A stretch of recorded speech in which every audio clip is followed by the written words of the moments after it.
Hello everyone, this is Super Dimensional Bun. Today I'll be reviewing Bandai's HGUC Zeta Gundam from the anime series Zeta Gundam. So this kit was produced back in 2003 and retails for 1,600 yen. So this is the original kit, original HGUC kit, not the one that was just released. Just wanted to go ahead and show you guys what the original one was like. Let's take a closer look. So at this point, this kid is 14 years old. Time flies.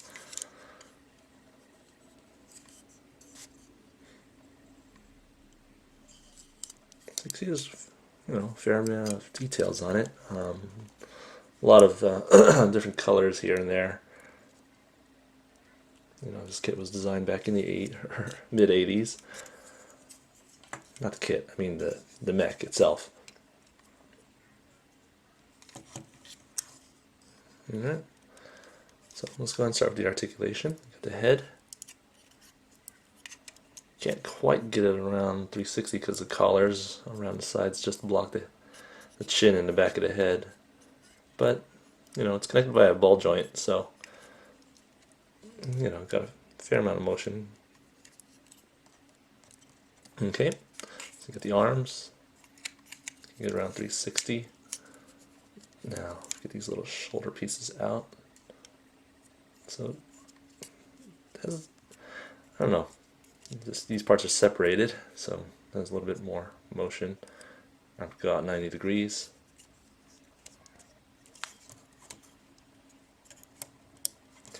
And of course, spin the arm itself 360, and the elbow only bends 90 degrees. So this is an earlier HGUC kit, of course. Articulation is not as good as the current days kits, but it was pretty good at the time.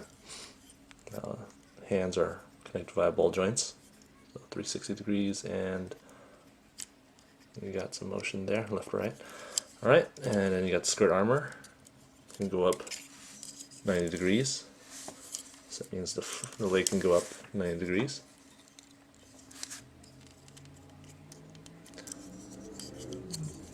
Legs themselves. Double jointed. 2 points of articulation there and there. So you got a good amount of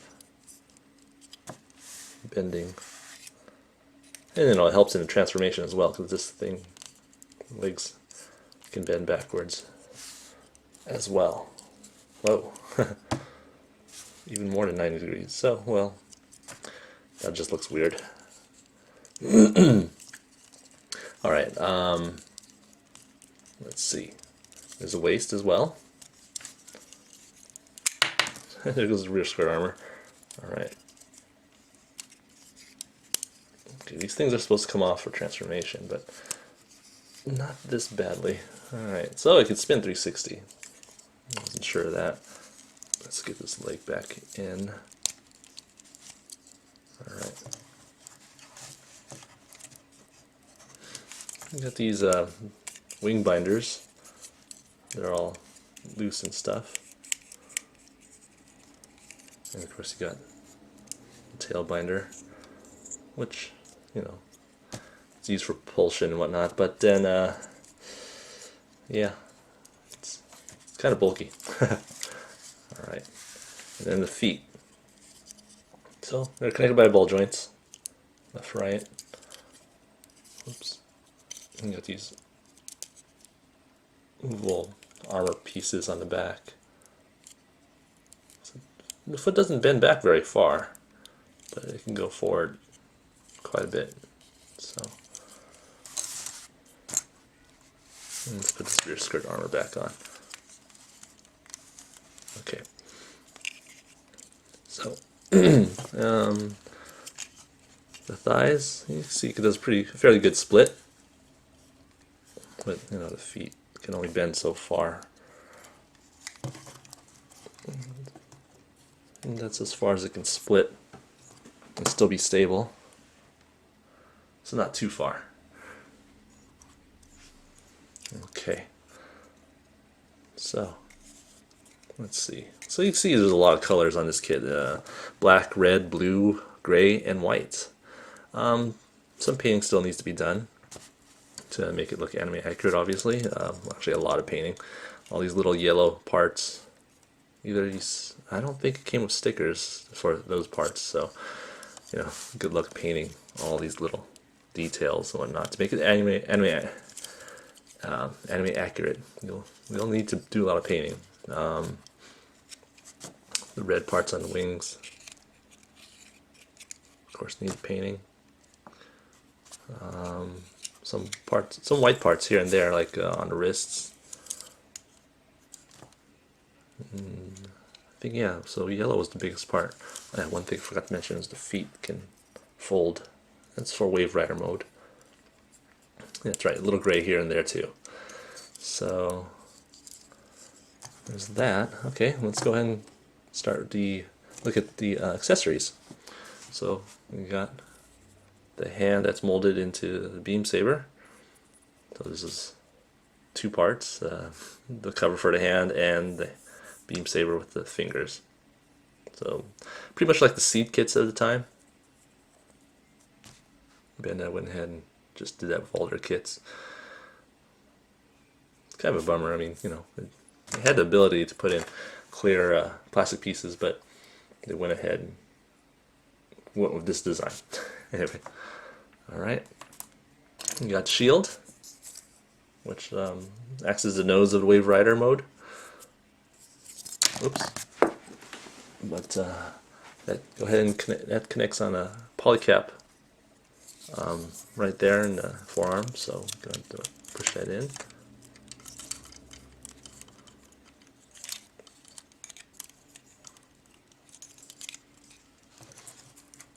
All right.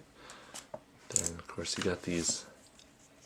You got two of these. I guess missile magazines or rocket magazines that you can put in the same place as the shield. So both sides have the polycaps, both arms. So you twist the arm around, and I don't know if you can see in this light, but you can see there's two little I guess, sections where missiles come out. They don't open up or anything, so I think the new version does. Anyway. Alright, and then let's see. You got the adapter piece for the Wave Rider mode, so we'll go ahead and take a look at that later. So you got the beam rifle. It has a handle that swivels. This is so then when you put in Wave Rider mode, you just fold it up. And of course it extends. So you got this really long beam rifle. Very 80s look to it. Skinny and has this pointed barrel like all beam rifles in Gundam. So there you go. Can't really hold it many other ways. I mean, if you bend the arm, this thing doesn't cooperate very well. You got to put it under the arm somehow. There you go. Otherwise it'll back up against the bicep area. Alright, and of course that needs a fair amount of painting as well. Okay, last but not least, you got the Hyper Mega Launcher, which is in itself larger than a kit. And this is in folded mode too. So I'm just going to take a look at it. It can extend. And once that extends, you can open up the handles.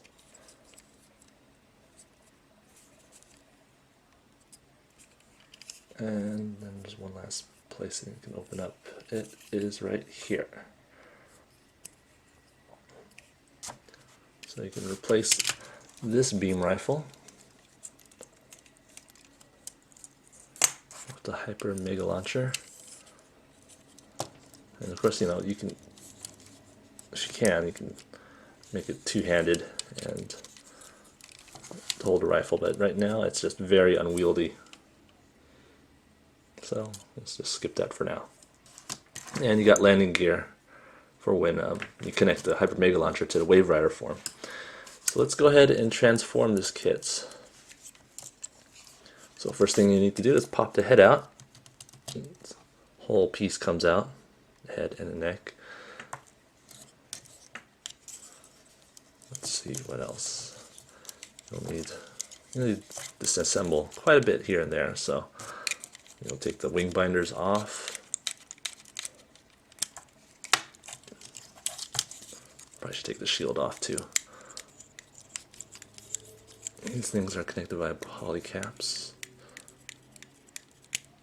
Alright. You'll need this. Okay, this part is kind of a cool part of engineering. You can take the chest and cockpit off. You gotta be careful with this.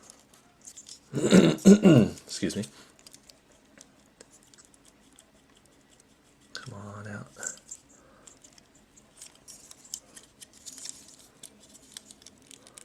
You know, I've only transformed this thing like 5 times in the past 10 years. Alright, so here's the chest. Go ahead and folds up. So, let's see, what else? You take the rear skirt armor off.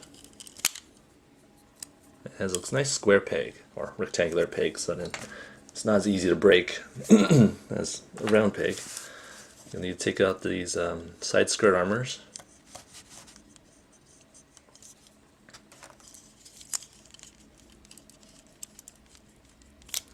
And the 2 legs.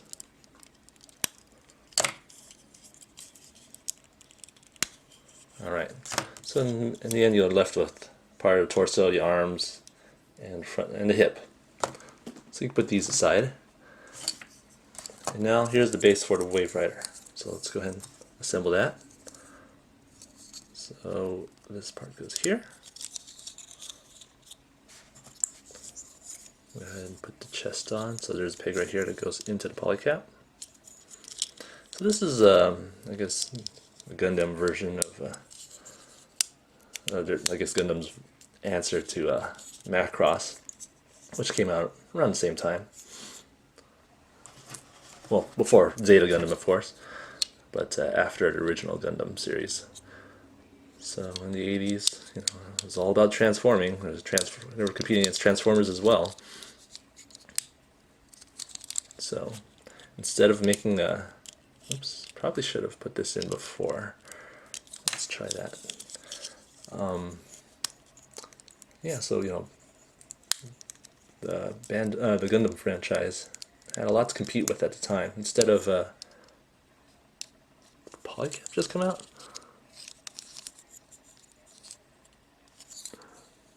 Huh, it did. So let me finish my thought first. So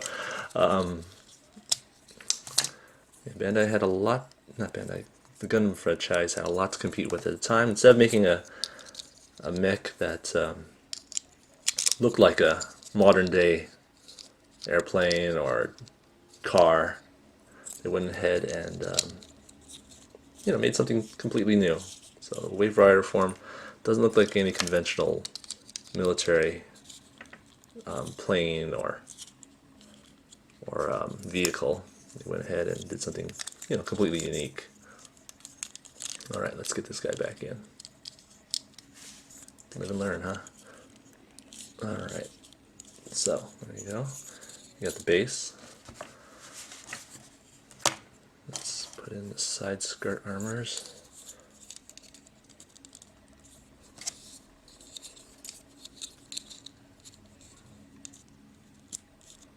Okay.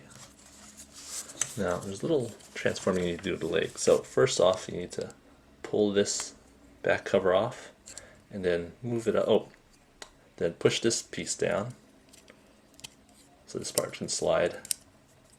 Otherwise, you know, if you had this piece down in regular mech robot mode, you know, the leg will look pretty skinny.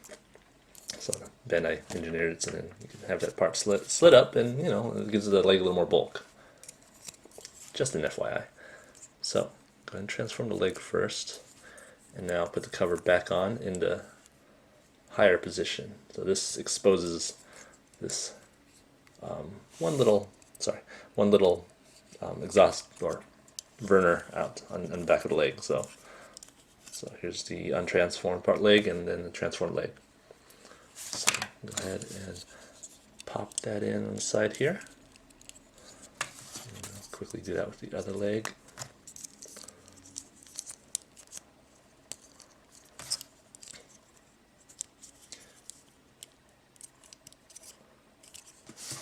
Okay. And last but not least, you got the two wing binders. So got some pegs here and here.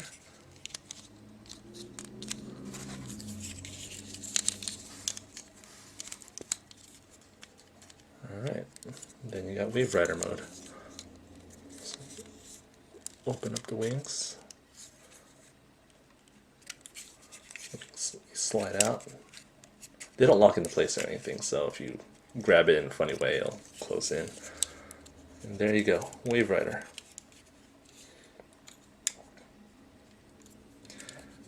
So it's not kind of a squarish looking design once you look at it from, say, top down.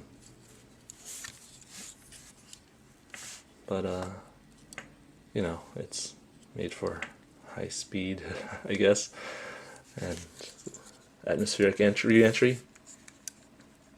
So let's go ahead and put the beam rifle in. You fold the stock, and this is the connector part, so not very elegant, but it does its job.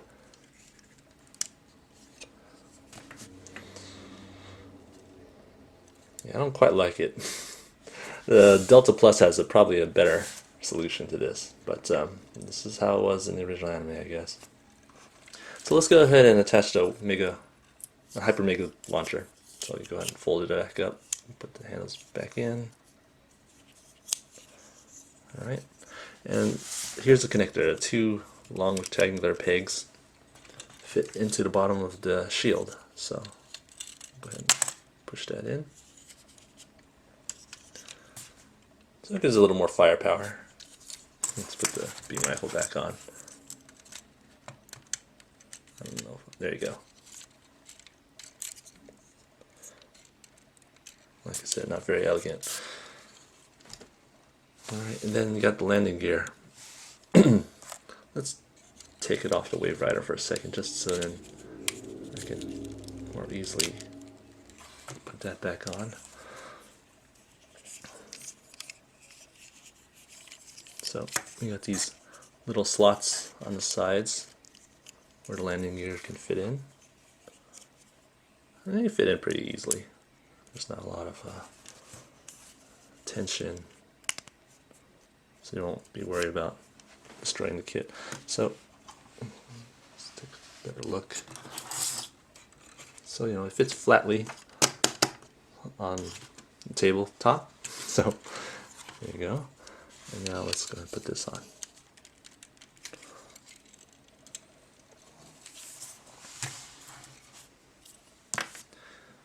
And there you have your transformed Zeta Gundam. It's nice and on